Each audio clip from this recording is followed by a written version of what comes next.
Nuovamente buongiorno a tutti, bentornate e bentornati a Educhiamoci, giornate per l'educazione, organizzate dal Comune di Vittorio Veneto, assessorato alle politiche scolastiche in collaborazione con IEM Servizi. Ringraziamo come sempre i molti enti che hanno concesso il patrocinio a questa iniziativa e i partner e media partner che ci hanno sostenuti a vario titolo. Siamo sempre in diretta dall'aula magna della scuola secondaria di primo grado Lorenzo da Ponte di Vittorio Veneto, trasmettiamo sulla pagina Facebook di Educhiamoci e sul canale YouTube del Comune di Vittorio Veneto. Quindi salutiamo ancora una volta il pubblico che è molto numeroso, ci sta seguendo da tutta Italia, partecipando anche attivamente, perché vi ricordiamo che potete scrivere i vostri commenti o porre delle domande appunto commentando le nostre dirette sui social.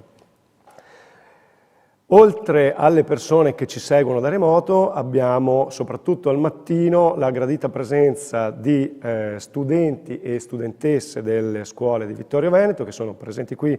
In particolare questa mattina abbiamo il liceo artistico Bruno Munari di Vittorio Veneto con le classi quarta A e quarta E a cui diamo il benvenuto naturalmente. E poi abbiamo collegati da Sacile anche la seconda B dell'Istituto Pugliatti Scienze Umane, che ringraziamo per essere a loro volta presenti anche se da remoto. Quindi siamo molto contenti della presenza e della partecipazione di studenti e studentesse, oltre appunto ai loro insegnanti e poi molti genitori anche che ci scrivono e che sono presenti a questa iniziativa. Iniziativa che, come sapete, è giunta alla terza edizione. Il titolo di quest'anno è Ci vuole coraggio, un titolo che abbiamo scelto perché in educazione ci vuole coraggio per superare le nostre paure, ma anche ci vuole che mettiamo il cuore in quello che facciamo per le bambine, i bambini, le ragazze e i ragazzi che ci sono affidati. Ricordiamo ancora una volta che tutto il programma è scaricabile dal sito www.educhiamocivittorioveneto.it, dove trovate i link per partecipare alle dirette e anche tutto il repertorio degli appuntamenti precedenti. Qui con noi per questo incontro c'è Antonella Caldart, l'assessora di Vittorio Veneto, che ha fortemente voluto questa iniziativa e che è poi particolarmente interessata anche all'incontro di questa mattina, per la quale avremo anche il suo contributo. Le lascio la parola. Grazie, ben trovate e ben trovati a tutti.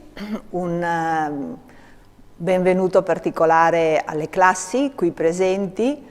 Marco ha citato anche classi che si sono collegate a distanza, aggiungo perché ho avuto l'informazione all'ultimo minuto che ci sono anche classi del nostro istituto alberghiero Beltrame di Vittorio Veneto, quindi anche a loro diamo il benvenuto.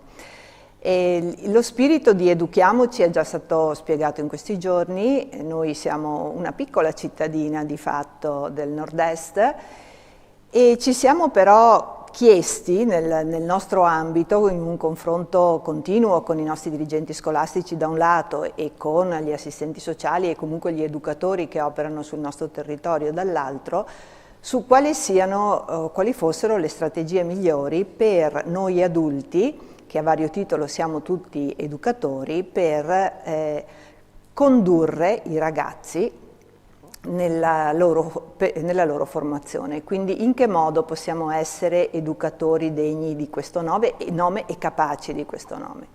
E da qui nasce appunto il nostro impegno, da qui nascono gli eventi che, come avete potuto vedere, potete vedere dal programma,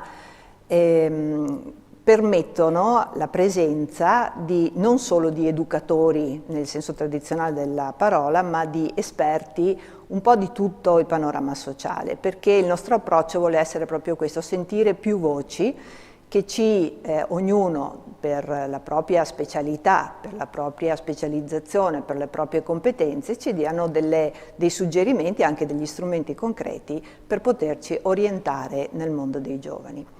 Quest'anno appunto abbiamo scelto il coraggio come tema del nostro festival e a questo proposito abbiamo voluto dare una forma concreta, iniziale, al festival, inaugurandolo con una mostra che è stata proprio realizzata dalle studentesse e dagli studenti del liceo Munari, qui presente oggi in sala, e una mostra che abbiamo allestito in uno spazio comunale, lo dico per chi è della nostra zona, all'Innovation Lab, una mostra visitabile ancora a fine mese, molto interessante e di grandissima qualità. Una mostra che racconta la voce delle donne iraniane. Quindi oggi il tema che affronteremo con la nostra ospite è direttamente collegato al coraggio delle donne in modo particolare, in modo ancora più particolare di donne di questo paese vessato da 1000 ingiustizie. Quindi ci è molto caro avere non solo la nostra relatrice oggi qui con noi, anche se è in un paese lontano, ma soprattutto avere gli studenti e le studentesse e sta per arrivare anche il loro dirigente scolastico, insieme agli insegnanti ovviamente che ringrazio, che hanno attivamente pensato, meditato e lavorato per raccontarci la voce delle donne. Quindi grazie a tutti voi.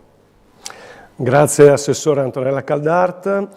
Certamente è un'occasione per parlare di coraggio, soprattutto ascoltare la voce di chi il coraggio lo conosce veramente e dare voce, come hanno fatto le ragazze e i ragazzi con le arti visive, dare voce anche a persone che questo coraggio lo devono sostenere per una condizione particolarmente difficoltosa di cui noi vogliamo essere coscienti. Avere il coraggio di far sentire la propria voce, lottare per il cambiamento, battersi per i propri diritti. Queste e molte altre sono le sfide che quotidianamente le donne iraniane devono sostenere. E quindi per parlare di questo aspetto abbiamo deciso di invitare Farian Sabai, che è in collegamento con noi da Fez, dal Marocco. È ricercatrice senior in storia contemporanea presso l'Università dell'Insubria, è laureata in economia aziendale all'Università Bocconi e in storia orientale all'Università di Bologna. Ha conseguito il dottorato in storia a Londra con una tesi proprio sull'istruzione in Iran e si occupa soprattutto di storia dell'Iran e dello Yemen nel Novecento. Tra i suoi libri, che sono molti, ce n'è uno da cui è stato tratto anche un reading teatrale che si intitola appunto Noi donne di Teheran, che è il titolo che insieme a lei abbiamo scelto anche per questo incontro. Scrive regolarmente per diverse testate giornalistiche italiane, lavora con radio e televisioni, è regista e ha realizzato tra gli altri il cortometraggio I bambini di Teheran. Siamo davvero onorati di averla ospite al Festival Educhiamoci. Prima di passarle la parola ricordo a tutti voi che potete intervenire attivamente commentando la diretta, come ho già detto, e ponendo le domande anche alla nostra relatrice, oppure scrivendo dei messaggi WhatsApp al numero che vedete in sovraimpressione 370 31 86802. Non mi resta che lasciare la parola a Farian Sabai, che ringraziamo veramente di cuore per essersi collegata e dare il suo contributo al nostro Festival Educhiamoci. Sì, grazie Marco, grazie a tutti voi, grazie per questo invito. Oggi non si può parlare di Iran senza parlare di quello che sta succedendo nel vicino Oriente, in particolare il ruolo che l'Iran può giocare nel conflitto in essere. In questa prima fase credo che sia importante soffermarsi sulle percezioni che noi abbiamo, cioè quello che noi leggiamo sui nostri giornali italiani e la percezione invece che si ha ad altre latitudini è completamente diversa. Gli americani hanno spostato in vicino Oriente davanti a Israele 2 portaerei, la Ford e la Eisenhower, per dimostrare la propria solidarietà allo ebraico, il loro alleato, ma anche in una funzione di deterrenza. In realtà quella che per Washington, per il Pentagono, sono considerate forme di deterrenza, sono considerate delle vere e proprie provocazioni per i paesi arabi e non arabi della regione. Tra l'altro in questo momento io mi trovo in Marocco, è un paese molto particolare perché nel 2020 è stato firmato un accordo tra lo Stato del Marocco e Israele, ma il Marocco paradossalmente non ha rapporti diplomatici con l'Iran perché nel 2018 è trapelata la notizia secondo cui l'Iran finanziava Polisario, libanesi. Quindi ci sono delle cose che complessi.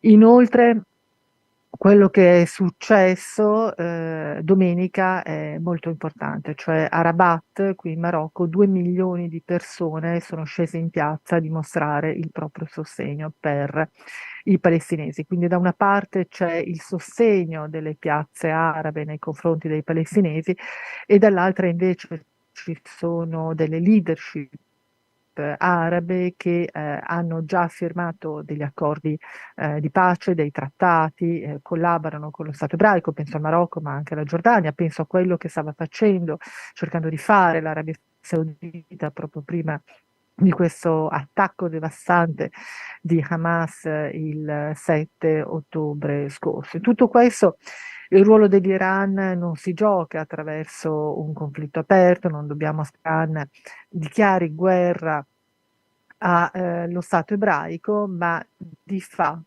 Iran e Israele sono già in guerra da parecchi anni, perché l'Iran finanzia a destra Hamas e Hezbollah da una parte, dall'altra Israele in questi anni ha portato avanti una serie di attacchi informatici alle centrali nucleari iraniane, ha finanziato i gruppi di dissidenza iraniani e soprattutto ha ucciso una serie di scienziati nucleari iraniani che erano in Iran e che appunto operavano nel programma nucleare. Quindi una situazione delicata. Detto questo, la leadership iraniana, Ayatollah Pasdaran, appoggiano Hamas, appoggiano gli Hezbollah libanesi, possono agire in Medio Oriente con una guerra attraverso gli strumenti di guerra asimmetrici, non una guerra regolare, mettendo in campo eserciti, attaccando dal proprio territorio, ma attraverso i cosiddetti che possono diventare operative in particolare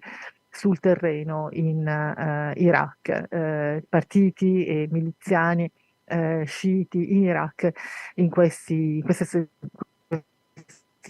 10 giorni hanno espresso la propria solidarietà per il popolo Israele, loro stessi potranno intervenire. Quindi è una situazione molto delicata in cui c'è l'Iran, c'è Israele, c'è Hamas, ci sono gli Stati Uniti, ma c'è anche la Russia che ha un ruolo importante perché la Russia in questi anni ha permesso a Israele di bombardare le postazioni Siria, ma in questi giorni sta cercando di svolgere il ruolo di pacificatore, parlando con Sisi, nell'autorità palestinese in Cisgiordania e anche con Raisi, il presidente iraniano. Quindi una situazione estremamente delicata in cui ci sono attori regionali e attori internazionali. Quindi tutto questo sembra farci dimenticare, vediamo se riesco a ricondividere lo schermo con voi, la questione delle donne e delle donne iraniane del Sì, glielo movimento chiedo. Donna, Vita e Sì, Libertà che è stato portato sì, avanti. dottoressa, Potete vedere lo schermo? dottoressa, la devo interrompere Mar- perché abbiamo la linea molto disturbata e quindi dalla regia mi dicono che probabilmente la cosa migliore sarebbe che lei non condividesse lo schermo e forse anche che spenga la telecamera, in modo che almeno riusciamo a sentire bene la sua voce perché è molto disturbata la linea.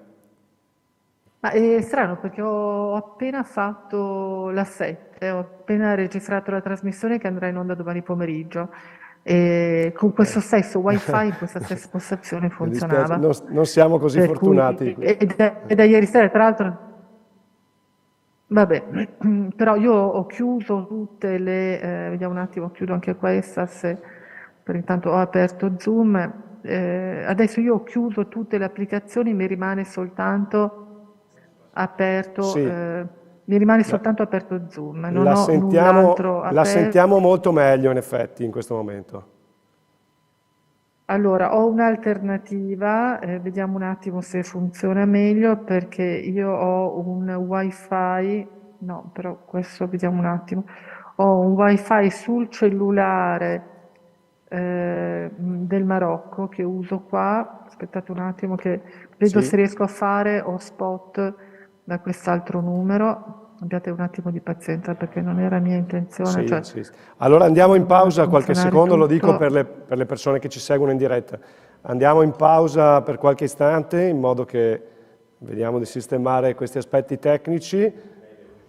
Quindi lei può Sì, uscire e faccio spot rientrare. dal cellulare. Perfetto, va bene. Allora No, lo dico per chi ci segue da no, ma casa. credo che non, nel momento in cui il computer riesce a vedere lo spot, riesco a collegarmi con lo spot. Però vediamo un attimo perché, Sì, ok. allora aspettiamo. Sì, sì, aspettate un attimo.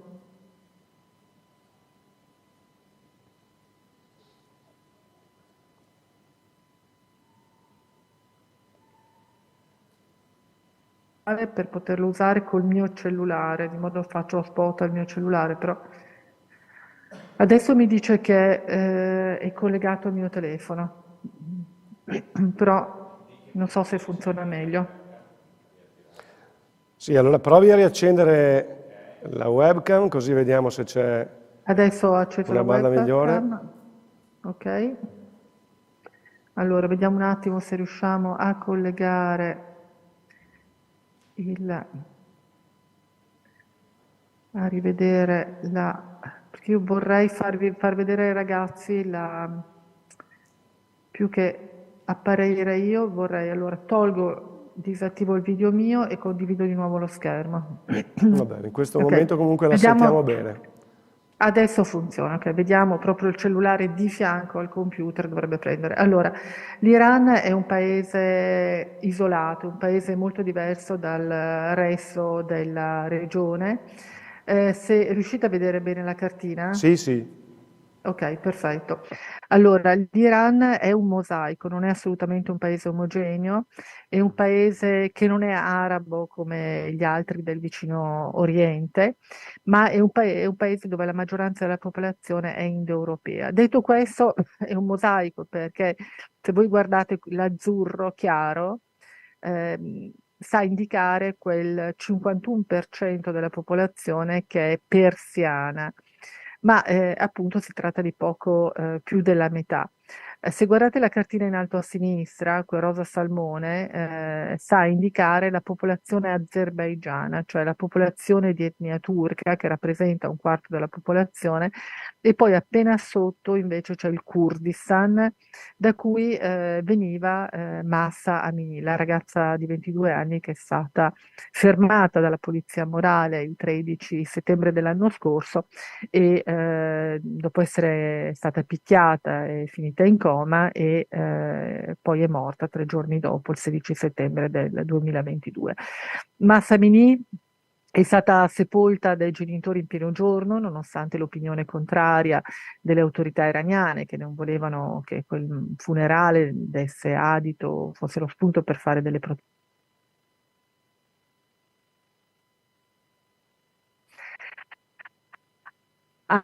Hanno raccontato la sua storia e poi sono fuoriuscite anche le fotografie di questa ragazza col corpo pieno di lividi, pedale.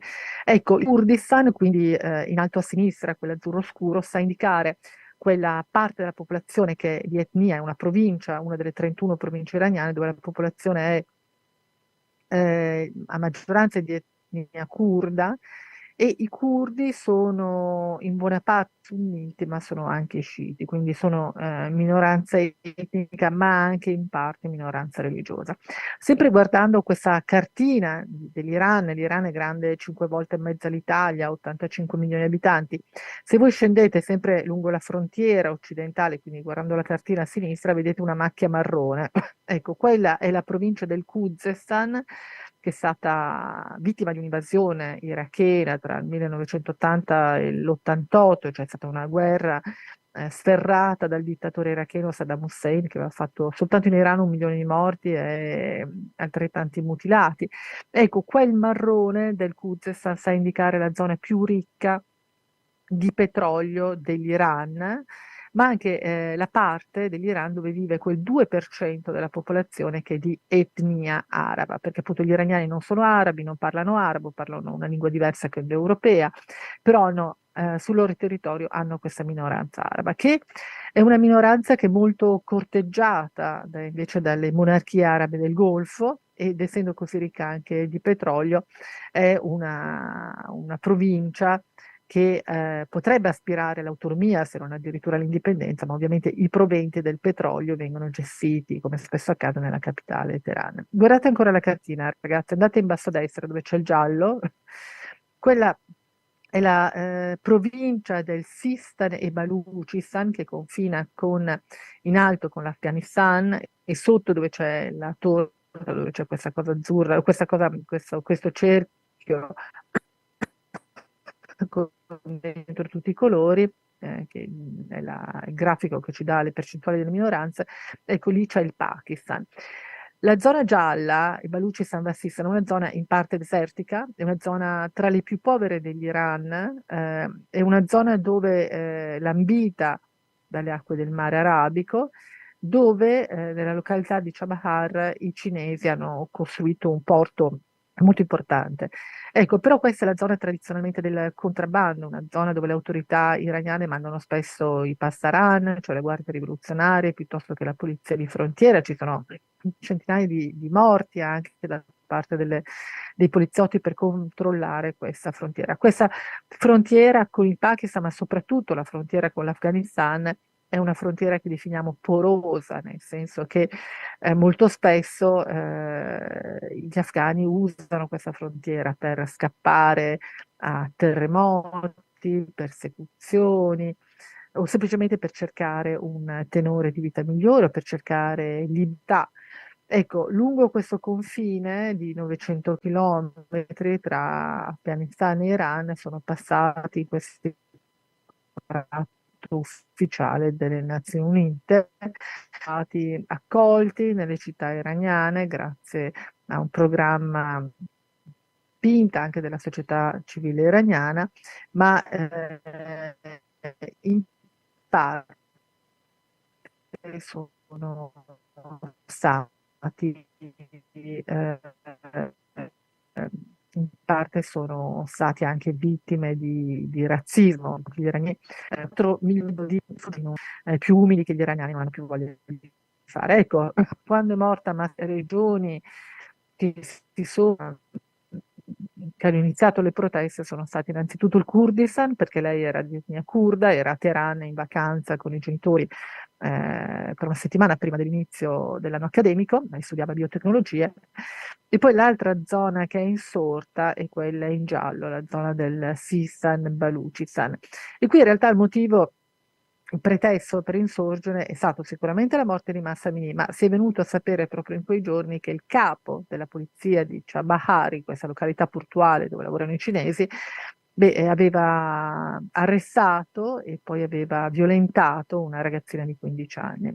E questa denuncia è venuta dal pulpito della moschea, perché qui, come anche in Curd, buona parte della popolazione è sì musulmana ma sunnita, quindi professa un Islam diverso rispetto al governo centrale. Se noi andiamo all'immagine, vediamo un attimo, successiva, e l'Iran è un paese diverso, non è un paese arabo, vi dicevo, è musulmano sì, ma non sunnita come la grande maggioranza dei musulmani, ma sciita, nel senso che quando muore il profeta Maometto nel 632, gli sciiti sono coloro che credono che legittimi successori debbano essere soltanto coloro che appartengono alla famiglia del profeta, quindi suo cugino, nonché genero, Ali, e i figli che lui ha poi con Fatima, la figlia prediletta del profeta Maometto. L'Iran è un paese che non parla arabo, se non l'arabo si studia perché si studia che c'è l'ora di religione musulmana, ma gli iraniani studiano inglese, studiano altre lingue, la lingua araba è una lingua semitica, mentre la lingua persiana è una lingua indoeuropea. L'Iran è anche diverso rispetto agli altri paesi della regione perché non è mai stato colonia, pensiamo alla Siria, al Libano, all'Iraq, questi tre paesi sono stati disegnati dalla matita rossa e blu dei colonialisti inglesi e francesi. Poi, se torniamo un attimo alla cartina sopra, l'Iran non è mai stato colonia, però il nord dell'Iran è sempre stato sotto l'influenza dei russi e poi dei sovietici, e invece il sud dell'Iran è sempre stato sotto l'influenza degli inglesi. Se andiamo alla slide successiva, vediamo un attimo qua. Allora, l'Iran è diverso dal resto dagli altri paesi della regione, anche per quanto riguarda la donna. L'Iran non è l'Afghanistan, nel senso che in Iran la scuola è gratuita e obbligatoria. Secondo le Nazioni Unite non è necessario implementare nessun progetto aggiuntivo di alfabetizzazione, perché l'alfabetizzazione, le scuole primarie e secondarie sono diffuse e le frequentano il 99,9% dei bambini. Le ragazze vanno anche all'università 37, cioè dal momento in cui viene aperta, viene inaugurata l'Università di Teheran. A inaugurarla fu Reza Shah Pahlavi, il padre dell'ultimo Shah scappato nel 79, e le ragazze vengono ammesse fin da subito. Le scuole sono divise, nel senso che ci sono scuole solo per i maschietti, solo per le femminucce, fino alla maturità, dopodiché all'università si sta in aula tutti insieme. Per entrare all'università bisogna sostenere un test d'ammissione, questo da sempre, e l'ERA è uno strumento di emancipazione. Si preparano molto bene a questi test di ammissione. Oggi 2/3 delle matricole universitarie sono donne, 2/3 dei laureati sono donne, e soltanto l'8% degli studenti e delle studentesse iraniane scelgono materie umanistiche, perché con una laurea in lettere o in scienze politiche vai a fare l'insegnante, ma non guadagni un granché, mentre invece se ti lauri in ingegneria, in medicina e farmacia, se vai a fare il dentista, la dentista, hai delle possibilità di reddito maggiori, sia in ambito pubblico, nel sistema sanitario nazionale, sia in ambito privato, quindi se vai a lavorare privatamente. Sia in Iran sia all'estero, perché si fa per i medici. Ecco, andiamo.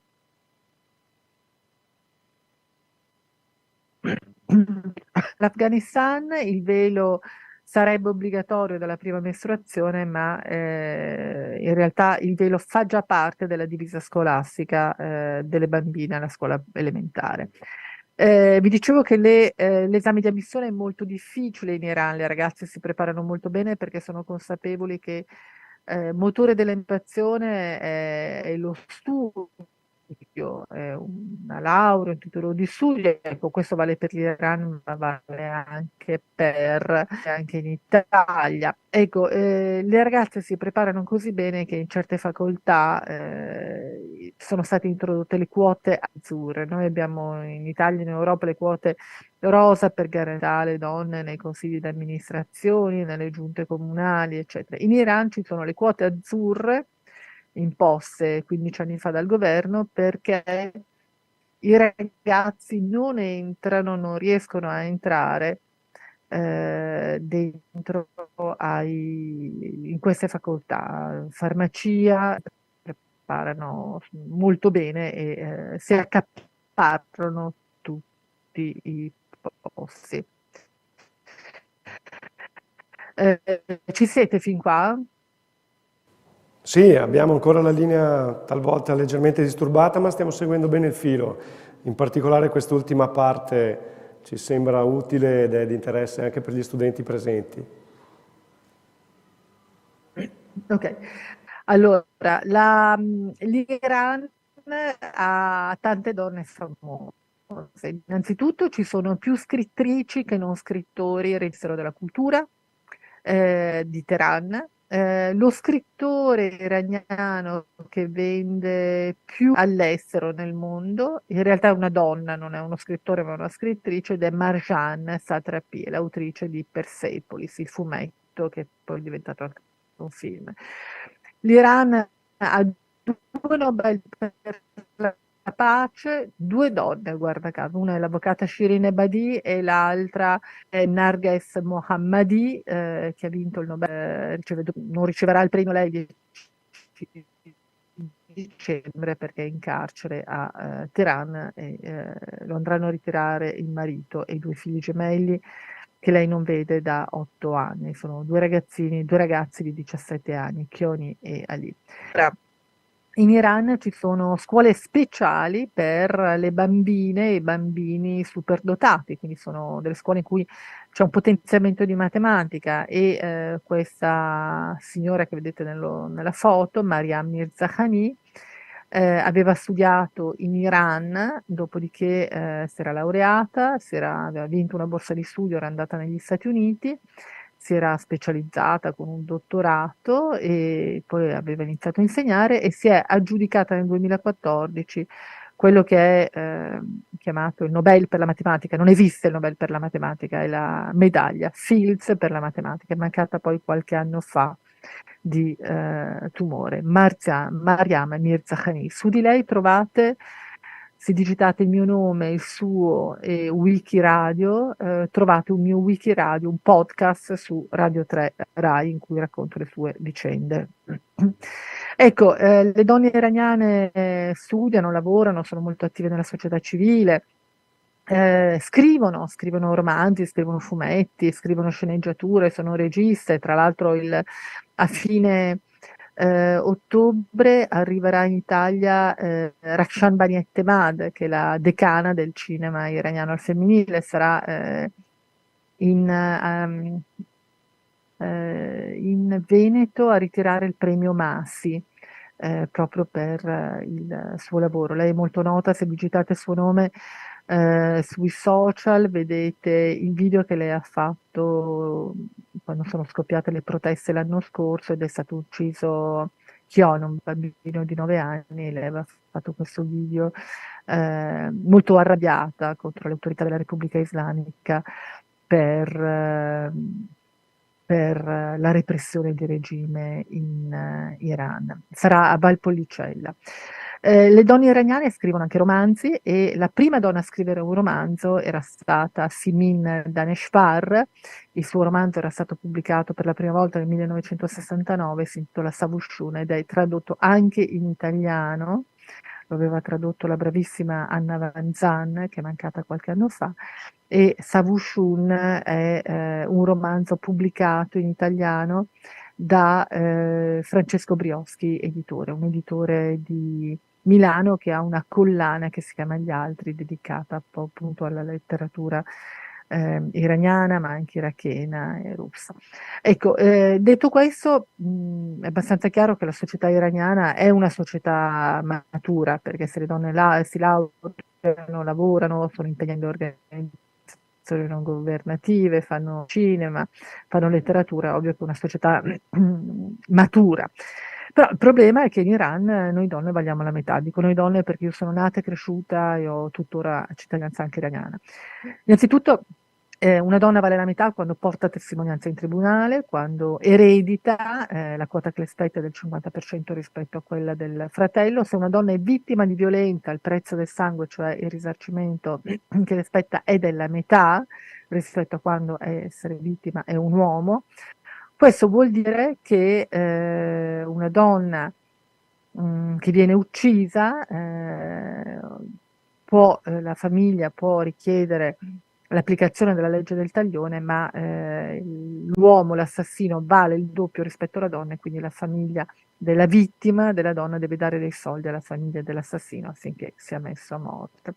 E poi ancora, le donne possono ottenere il divorzio, ma soltanto in determinate circostanze, mentre l'uomo può ripudiare facilmente la moglie. Poi la custodia dei figli minori è garantita alla madre che non si risposa, che può avere il maschietto soltanto fino ai 2 anni e la femminuccia soltanto fino ai 7 anni, dopodiché i bambini vanno con la famiglia del padre. Detto questo, c'è stata una battaglia per maggiori diritti in Iran e le attiviste e gli attivisti sono riusciti a ottenere il principio di competenza, cioè i figli minori vengono dati in affido al genitore ritenuto più competente. Detto questo, c'è un'altra limitazione, e cioè le donne sposate devono avere il permesso scritto del marito per poter andare all'estero. Questo in realtà cioè non è tutto frutto dell'ingegno degli ayatollah, non è tutta colpa degli ayatollah, se mi permettete ironicamente, ma il fatto che una donna abbia bisogno, una donna sposata abbia bisogno del permesso del marito per espatriare risale al tempo dello Shah. Addirittura a quel tempo serviva un permesso per ogni singola domanda di espatrio.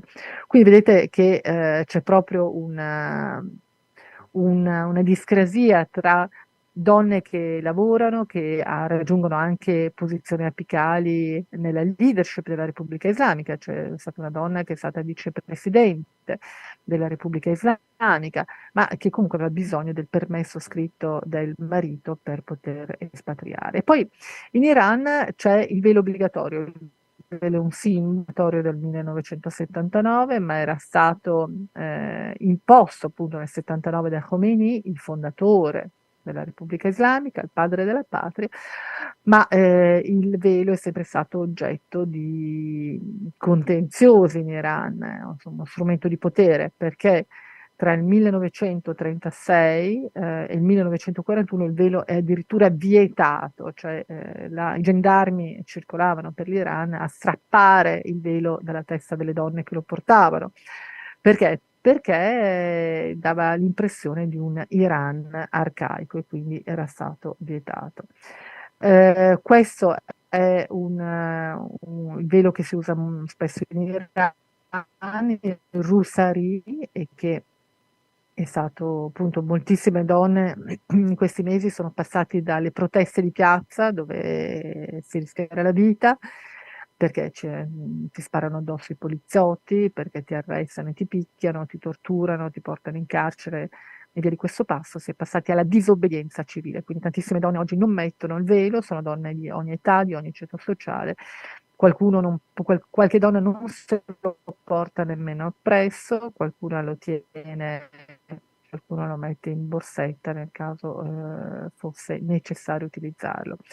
Ci sono tante donne che non mettono più il velo sui mezzi, in macchina, in automobile, ma i cinesi hanno venduto telecamere a circuito chiuso alle autorità iraniane per controllare il dissenso e questi sistemi di riconoscimento facciale, di riconoscimento delle targhe fanno sì che le donne che guidano senza mettere il velo non vengano fermate, perché non è detto che sia possibile fermarle, ma ricevono un SMS in cui vengono avvertite che alla terza infrazione si passerà a mosse più severe, a punizioni più severe che l'intimidazione, ovvero verrà loro requisito il mezzo piuttosto che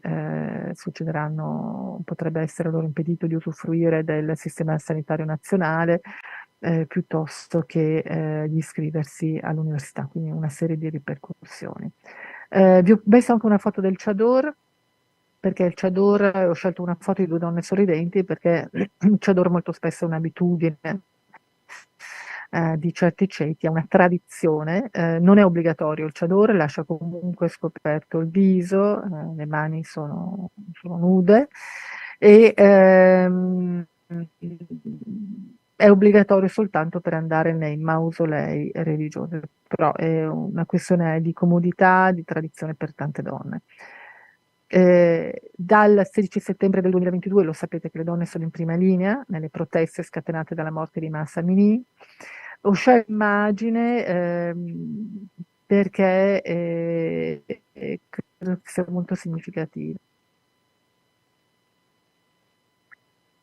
nell'immagine si legge siamo le figlie di quelle streghe che non siete riusciti a bruciare, quindi un discorso che insomma, accende anche gli animi alle nostre latitudini. Questa è un'immagine di Massamini. Qui vedete le ragazze che protestavano nel 2009 per i brogli elettorali. Ci sono state altre proteste nel 2019 per l'aumento improvviso del carburante. Oggi, rispetto alle proteste degli anni scorsi, le donne sono in prima linea, cioè le proteste sono scoppiate per la morte di una ragazza. Tante madri sono scese in piazza dicendo che loro comunque il velo lo metterebbero comunque, ma non vogliono che le loro figlie siano arrestate, picchiate, intimidite perché non mettono il velo perché lo portano male. Ci sono più classi sociali coinvolte questa volta, ci sono 30 delle 31 province che sono sito, e poi si è chiesto, si è invocato un rispetto degli anni precedenti. C'è stata una dieta, gli iraniani all'estero hanno preso posizione come mai avevano fatto, e c'è stata anche tantissima solidarietà dalle piazze occidentali, quindi tante attrici, donne di politica, ma anche uomini che si sono tagliati la ciocca di capelli. L'Atalanta nei mondiali di calcio a Doha, la squadra iraniana in segno di dissenso non aveva cantato l'inno in prima battuta, poi in realtà sono stati costretti a farlo perché le loro famiglie sono state minacciate. Quello che ha dato fastidio agli iraniani che accedono ai mezzi di informazione è l'ipocrisia dei calciatori, perché è vero che non avevano cantato l'inno a Doha, ma qualche giorno prima di partire per in Qatar avevano comunque reso omaggio al presidente della Repubblica Islamica, Ebrahim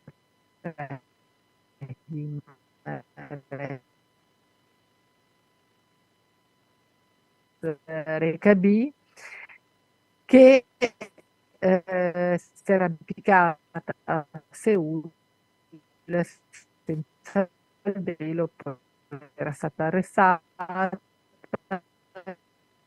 rilasciata grazie dalle ruspe. Lo dico per le persone che ci seguono da casa, la linea ogni tanto la sentite disturbata perché la dottoressa è collegata dal Marocco e quindi stiamo riuscendo a seguire la maggior parte delle sue parole e dei contributi che ci porta, certamente calzanti con il tema del coraggio e dell'educazione. Avete visto quanto ha parlato anche delle studentesse e del ruolo delle donne in questa situazione, in queste vicende in Iran, però avvisiamo le persone che ci seguono da casa che la linea è disturbata appunto perché il collegamento viene dall'estero. Vediamo se la regia riesce a ripristinarlo.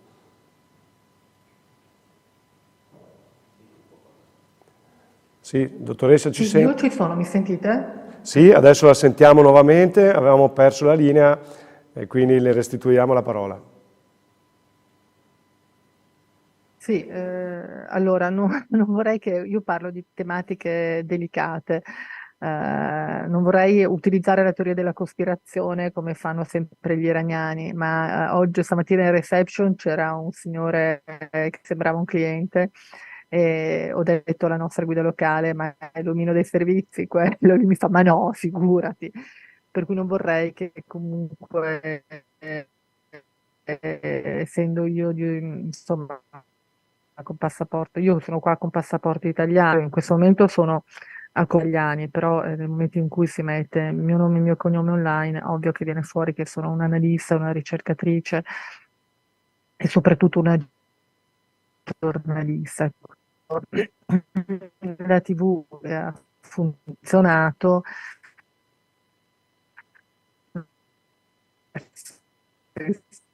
insomma, insomma perché stai qui vicino. Ecco, anche a me dice la connessione non è stabile. Questa vignetta probabilmente da Roma non piace a tanti, però è di un vignettista, tacco alto in segno di femminilità e pipì in piedi, come fanno i maschi. E sotto c'è il capo di Stato dell'Iran, che è appunto questo signore qua a destra.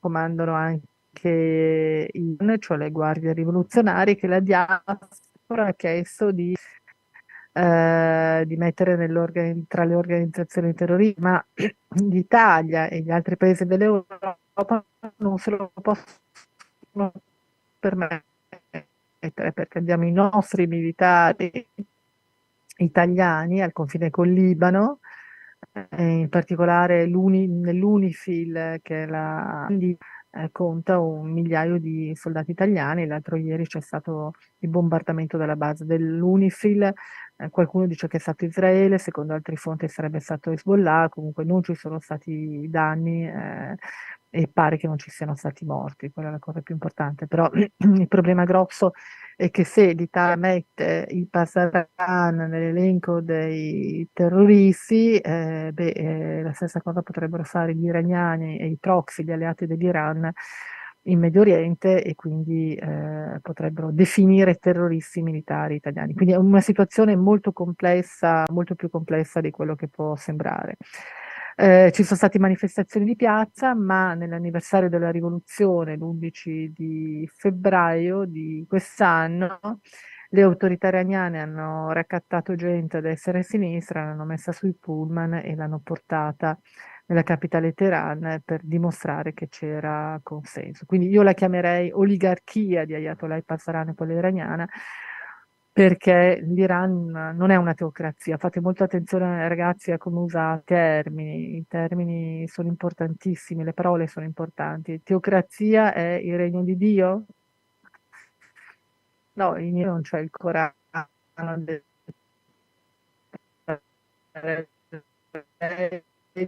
ma ci sono, ha portato un consulente dal Belgio. Non è una dittatura tout court, perché ha dettarle, ma politico ibrido, perché gli iraniani vanno alle urne per eleggere il Parlamento, per eleggere il Presidente della Repubblica ogni 4 anni, e poi gli iraniani eleggono anche quell'ottantina di Ayatollah, che forma una sorta di conclave per eleggere il capo di Stato, il leader supremo, l'Ayatollah. Oppure possono anche chiedere il suo impeachment, in cui non so se è più in grado di portare avanti il suo dovere di capo di Stato. Quindi secondo me il termine più calzante è oligarchia, l'oligarchia di Ayatollah e di Pasdaran. Il problema è che gli Ayatollah non hanno permesso a una nuova generazione di teologi di crescere, quindi sono vecchi, e mentre invece i Pasdaran sono molto agguerriti e si sono imposti in ambito non solo militare ed economico, ma anche in ambito politico.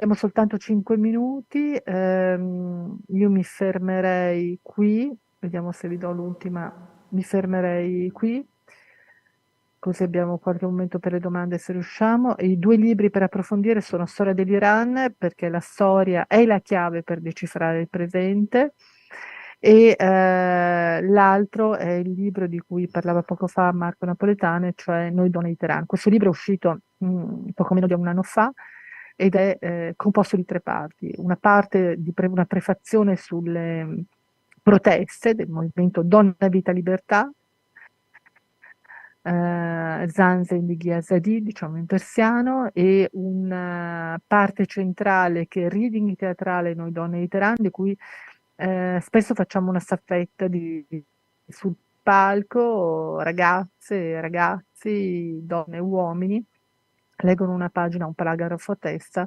per proprio compiere anche un gesto di solidarietà, non solo ascoltare, ma leggere, mettersi nei panni di noi donne di Teheran. E poi la terza parte è un'intervista vinta il premio Nobel per la pace, l'avvocata Shirin Ebadi, che aveva appunto, era stata insignita di questo premio prestigioso nel 2003.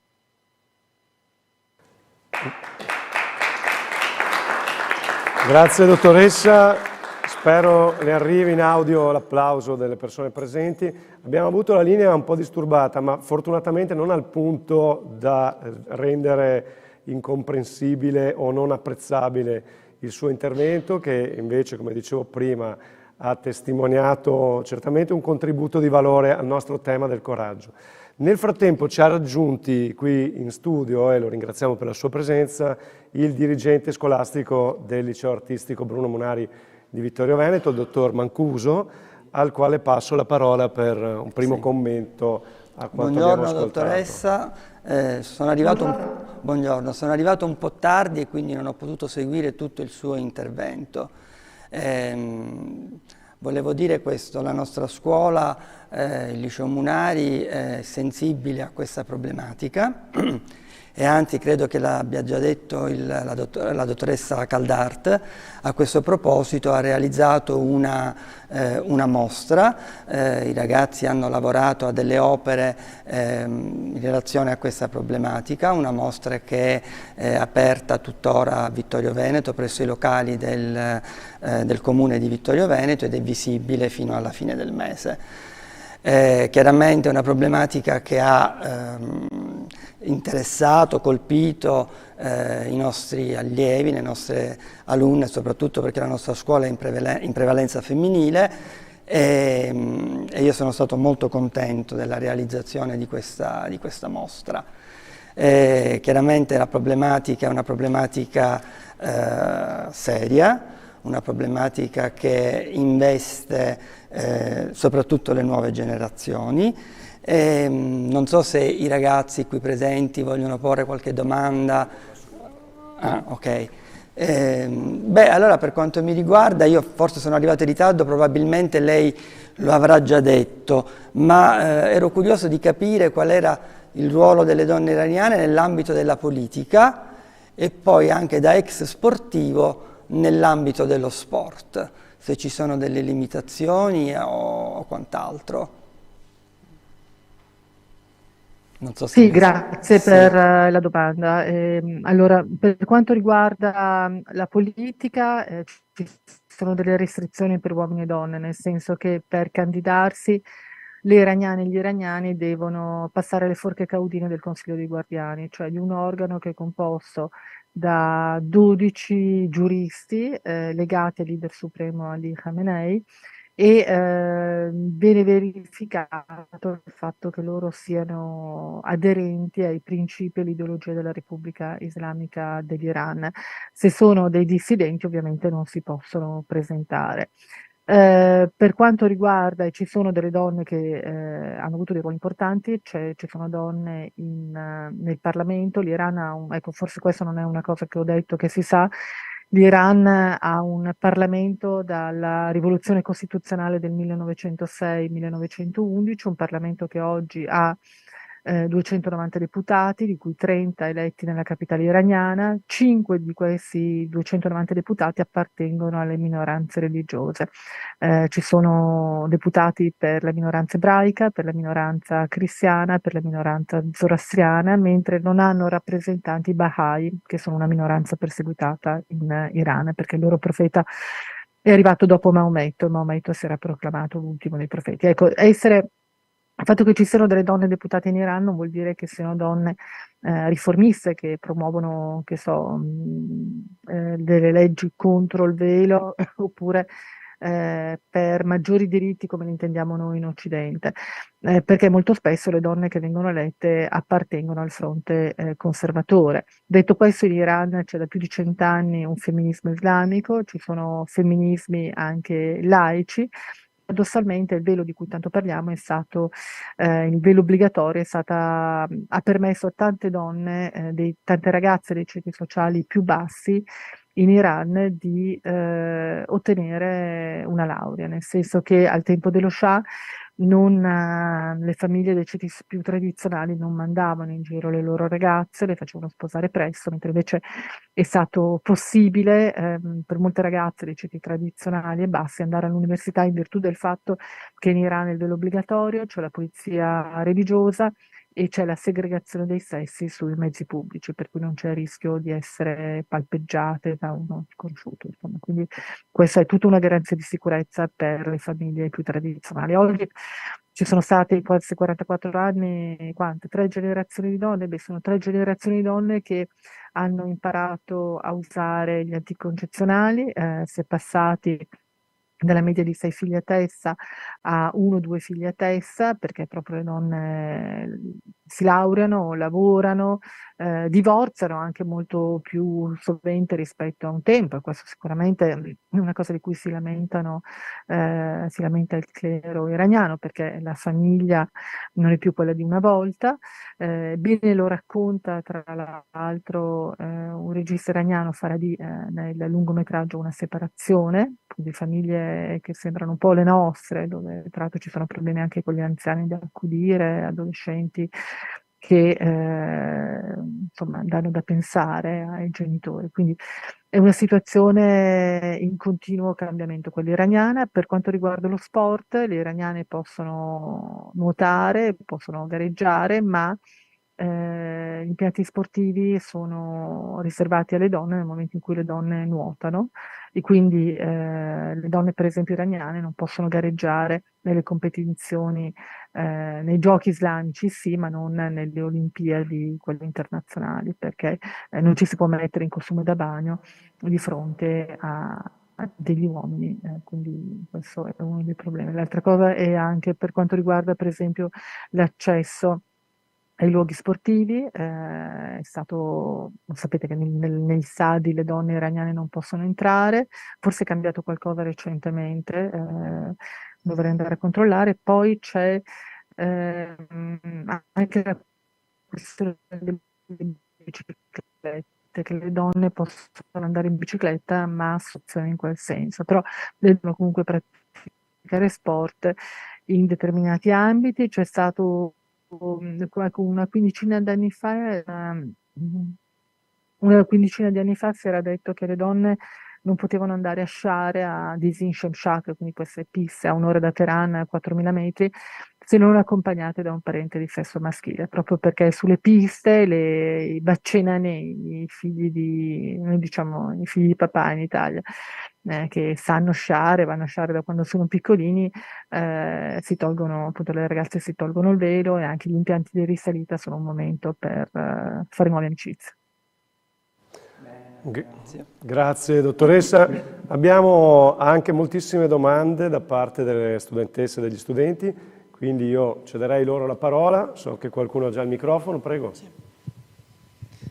Ok, buongiorno, parlo a nome del liceo e dei ragazzi di arti figurative. Siamo contenti di essere qua a questa presentazione e abbiamo partecipato a un progetto di educazione civica dove abbiamo potuto approfondire questa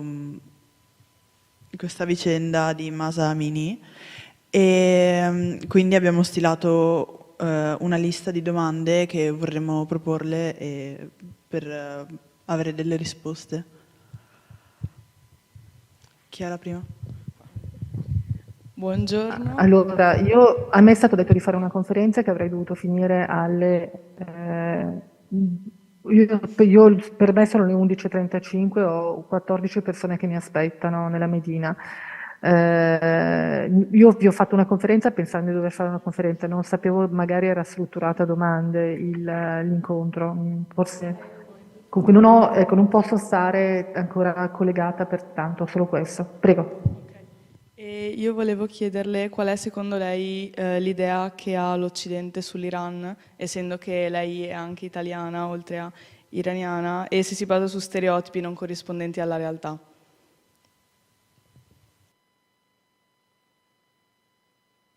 Rispondo di seguito o volete...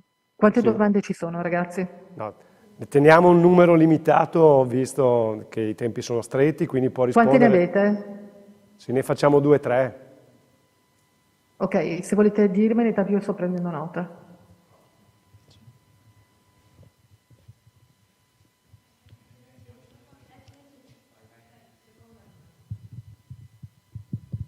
Salve, secondo lei esiste in Occidente una democrazia o è solo una fantasia messa in piedi per mascherare la verità?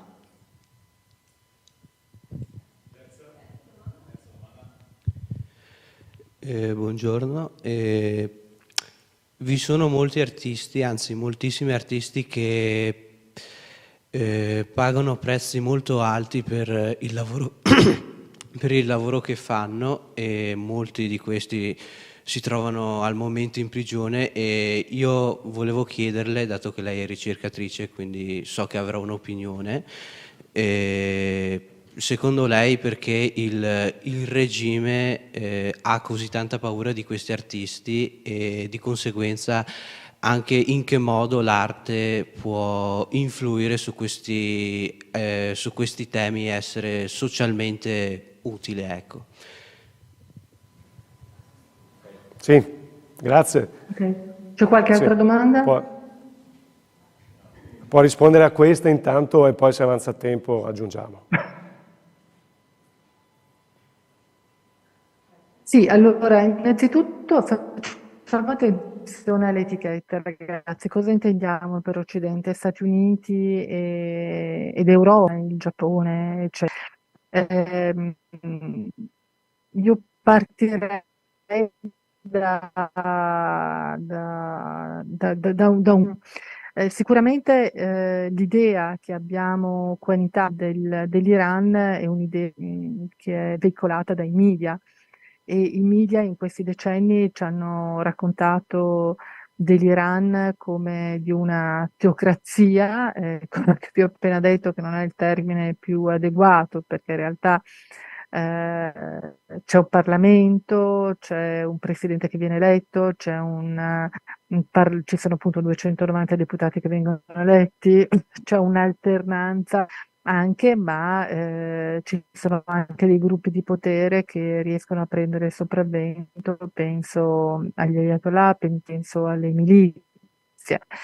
Eh, Credo che ci sia poca conoscenza dell'Iran in Italia, che molto spesso è frainteso, nel senso che è un paese che molti lo confondono con un Medio Oriente, anche se pensate alle frontiere, non è così scontato sapere conoscere le frontiere. Io insegno in università, ho insegnato, adesso sto insegnando a Varese, sono di ruolo come ricercatrice, ma ho insegnato tanti anni alla John Cabot, l'Università Americana di Roma.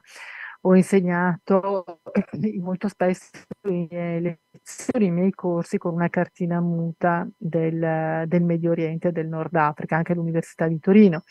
E ho notato che c'è una grande ignoranza proprio dal punto di vista della geografia, nel senso che gli studenti di triennale, ma anche di magistrale, ragazzi di 20 anni, ma anche persone adulte di 40 che si iscrivono il Marocco, l'Algeria, la Tunisia, la Libia, l'Egitto, piuttosto che l'Arabia Saudita e che so, l'Iran, l'Iraq, eccetera. Cioè questi paesi vengono confusi.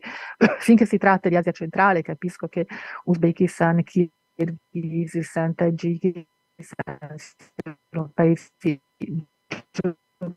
geograficamente lontani. A me è capitato una studente di il Cairo è l'Egitto, un paese che si affaccia sul Mediterraneo, che mi ha messo la Russia al posto della Turchia. Chiaramente una grande ignoranza, quindi non mi stupisco del fatto che ci sia una ignoranza poi sull'Iran in particolare.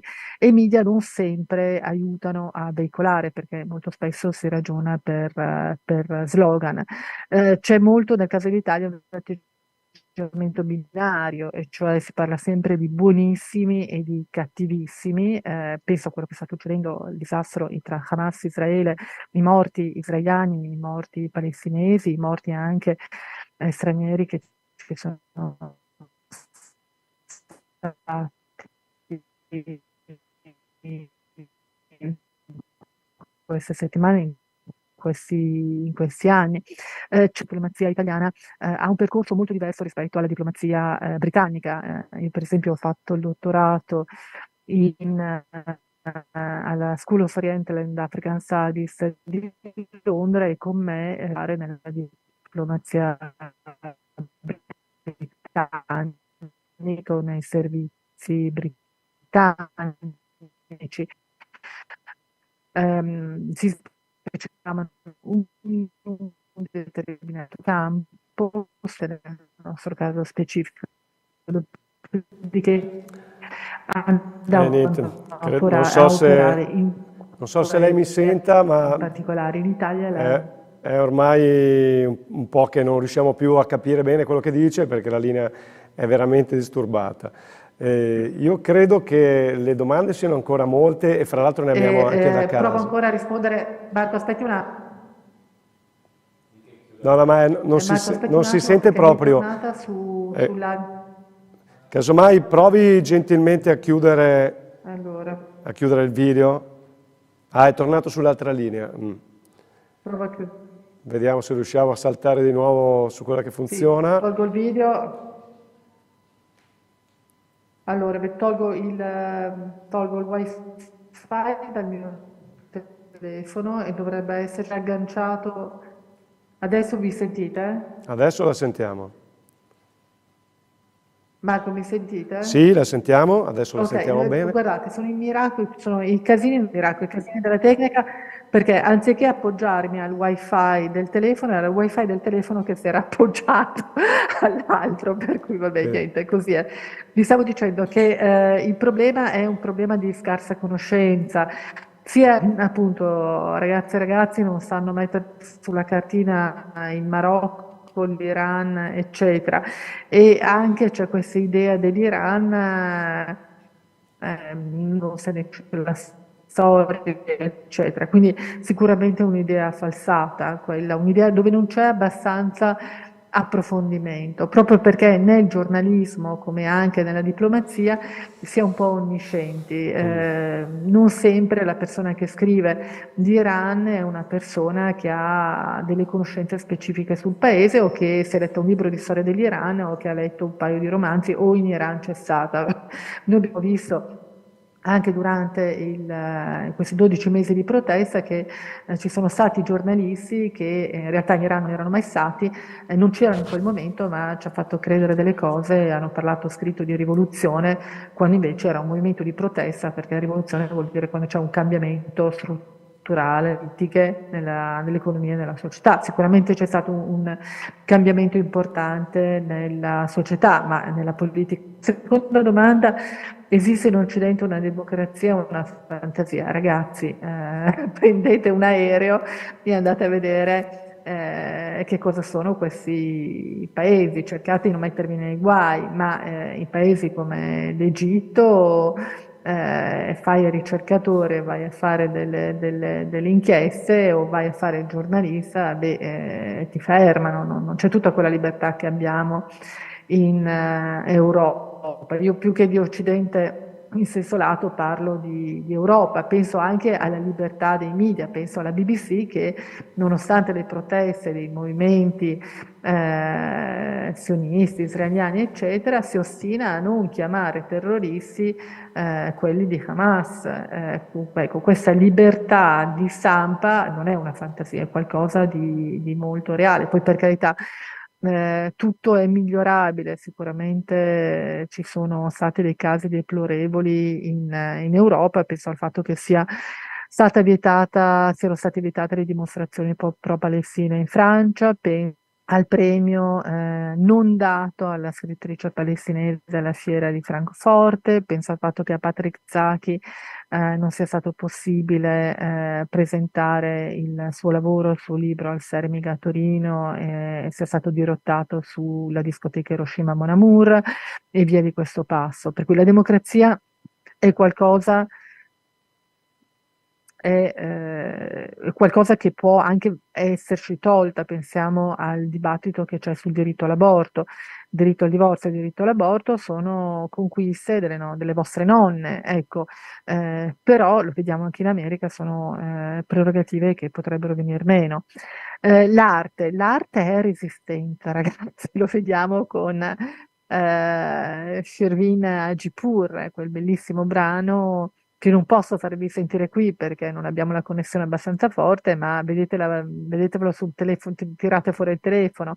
Baraye, per vuol dire, è quella canzone di Shervin Agipur che è finito in carcere, ma gli artisti finiscono in carcere in Iran e ci sono artisti, ragazzi, che anche in Italia subiscono delle ripercussioni, cioè non pensiamo al fatto che Monio Vaglia dimissione dal teatro prima di essere cacciato, quindi tutte le sue forme subisce pressione. Il nostro dovere di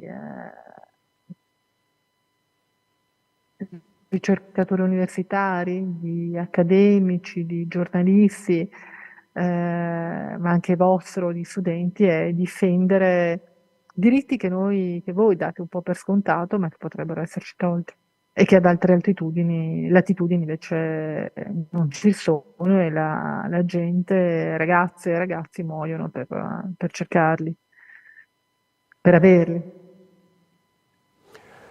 Grazie dottoressa, la linea finalmente l'abbiamo recuperata ma poi si è persa nuovamente, però credo che anche le persone da casa abbiano colto molto bene il senso di questo incontro.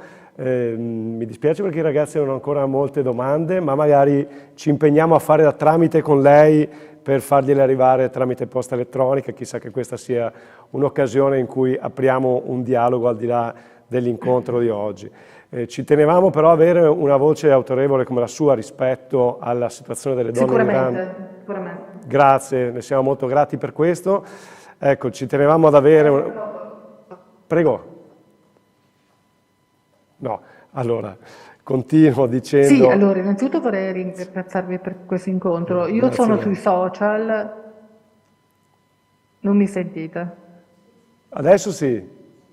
Ragazzi, mi potete seguire su Instagram, Ecco. che vi ho detto, ecco, su Instagram. Allora concludo io perché la linea è veramente inclemente anche in questa coda d'incontro, però abbiamo capito che lei si stava rendendo disponibile per dialogare con i ragazzi attraverso i social, quindi le siamo grati di questo, le siamo grati per il suo contributo. Credo veramente che parlare anche di scenari che non sono immediatamente vicini alla nostra realtà quotidiana sia molto importante, non solo per testimoniare realtà differenti, aprirci la mente, ma anche perché l'educazione anche delle nuove generazioni passa proprio anche per la coscienza di scenari altri rispetto a quelli che viviamo quotidianamente. Quindi questo penso, vedevo il dottor Mancuso che annuiva queste parole, penso che sia veramente anche uno dei compiti degli educatori, della scuola, dei genitori, quello di aiutare le persone in età evolutiva a guardare anche oltre e a conoscere le realtà del mondo.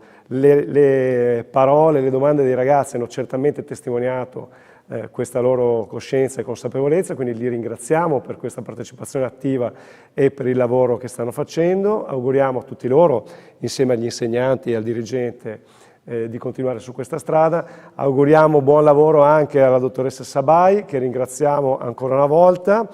Il Comune di Vittorio Veneto, assessorato alle politiche scolastiche, vi ringrazia di cuore per aver partecipato. Vi ricordiamo che l'intero programma di Educhiamoci lo potete trovare nel sito www.educhiamocivittorioveneto.it. Vi ricordo i prossimi appuntamenti. Avremo in collegamento dagli Stati Uniti a Sala Bibi nell'incontro dal titolo Cambiamo musica alle ore 15 e poi la dottoressa Teresa Farroni per un incontro dal titolo Gli infiniti sentieri del neurosviluppo. Infine alle 20:30 saremo in presenza presso il Teatro Lorenzo da Ponte di Vittorio Veneto con il professor Umberto Galimberti per un incontro dal titolo Ripensare all'educazione verso un sostegno autentico ai giovani. Quindi vi do l'arrivederci a questi ulteriori appuntamenti del Festival Educhiamoci, Giornate per l'Educazione. Grazie a tutti.